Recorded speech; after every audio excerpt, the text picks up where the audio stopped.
अस्सलामु अलैकुम वरहमतुल्लाहि वबरकातुहु। अल्लाहुम्मा सल्लि अला मुहम्मद व अला आलि मुहम्मदिन कमा सल्लैता अला इब्राहीम व अला आलि इब्राहीम इन्नका हमीदुम मजीद। अल्लाहुम्मा बारिक अला मुहम्मद व अला आलि मुहम्मदिन कमा बारकता अला इब्राहीम व अला आलि इब्राहीम इन्नका हमीदुम मजीद। आज पवित्र কোরআন শরীফ থেকে তেলাওয়াত হবে সূরাতুল বাকারার আয়াত নম্বর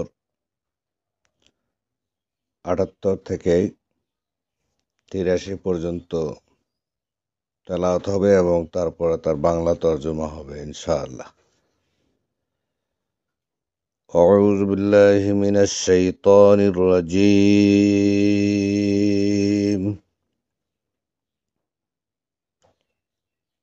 بسم الله الرحمن الرحيم.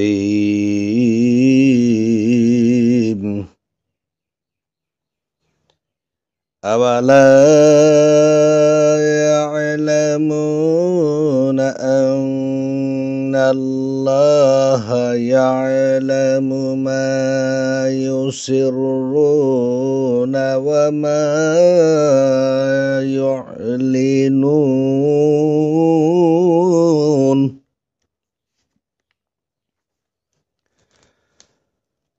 ومنهم أميون لا يعلمون الكتاب إلا أماني وإن هم إلا يجنون. فويل للذين يكتبون الكتاب بأيديهم ثم يقولون هذا من عند الله ليشتروا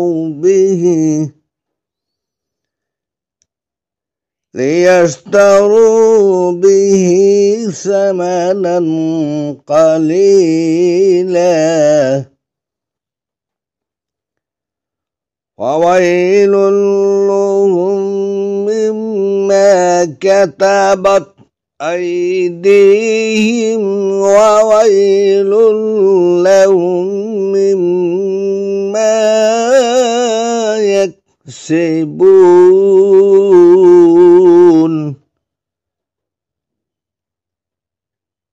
وقالوا الآن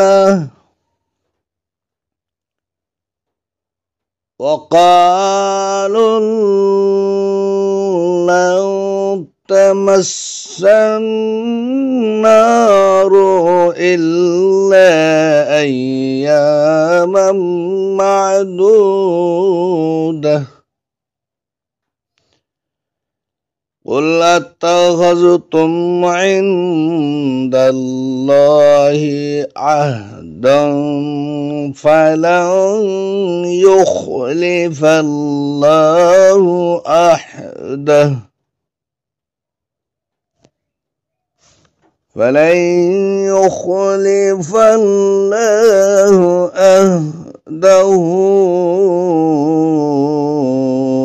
أم تقولون على الله ما لا تعلمون.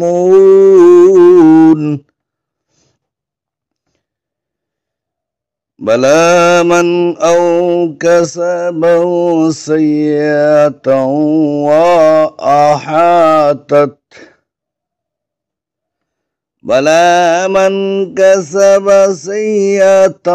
وأحاطت به خطيئته فأولئك أصحاب النار هم فيها خالدون.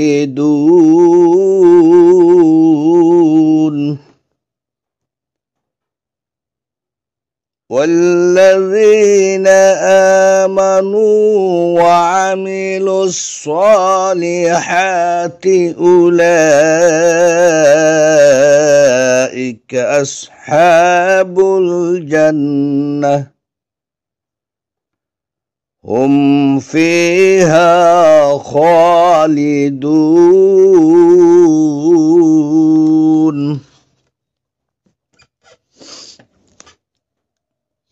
এখন বাংলা তরজমা।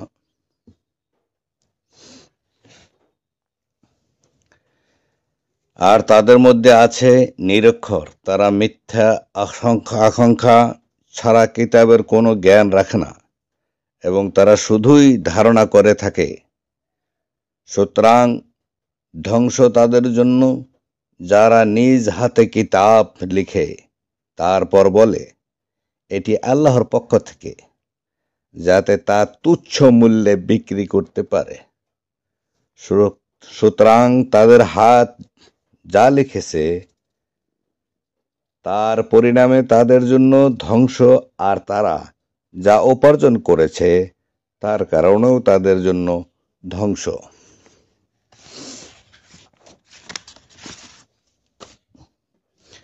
আর তারা বলে, গুনাহ কয়েকদিন ছাড়া আগুন আমাদেরকে কখনো স্পর্শ করবে না। বলো, তোমরা কি আল্লাহর নিকট ওয়াদা নিয়েছ? ফলে আল্লাহ তার ওয়াদা ভঙ্গ করবেন না। নাকি আল্লাহর উপর এমন কিছু বলছো যা তোমরা জানো না? হ্যাঁ, যে মন্দ উপার্জন করবে এবং তার পাপ তাকে বেষ্টন করে নেবে, তারাই আগুনের অধিবাসী, তারা সেখানে হবে স্থায়ী। আর যারা ঈমান এনেছে এবং নেক আমল করেছে তারা জান্নাতের অধিবাসী, তারা সেখানে হবে স্থায়ী। আসসালামু আলাইকুম ওয়া রাহমাতুল্লাহ।